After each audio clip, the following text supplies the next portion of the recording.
ওয়েদারটা কেমন জানি, গরমও না খুব গরমও না খুব ঠান্ডাও না, অদ্ভুত একটা weather. So hello everyone, welcome back to my another video. আজকে এসেছি বোলপুর।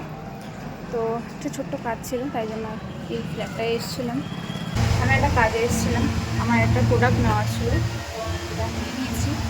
আর এখান থেকে বেরিয়ে অনেক কাজ আছে আমার আজকে। তো সকালে বাড়ি থেকে কিচ্ছু খেয়ে বেরোয়নি, আর খুবই জল তেষ্টা পেয়েছিল, খিদেও পেয়েছিল। তাই রাস্তার ধারে দেখলাম একজন ডাব বিক্রি করছে, সেখান থেকে ডাব নিয়ে খেলাম। আর এই যে এত সবজি দেখতে পাচ্ছ, টুকটাক কিছু বাজারও করার ছিল।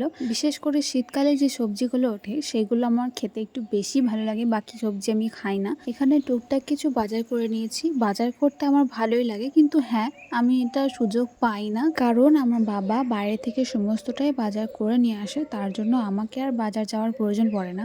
বাস থেকে নেমে গেছি, বা যাবো বাড়ি। তো আজকের মতো ভিডিওটা এই পর্যন্তই ছিল। সবাইকে রাধে রাধে।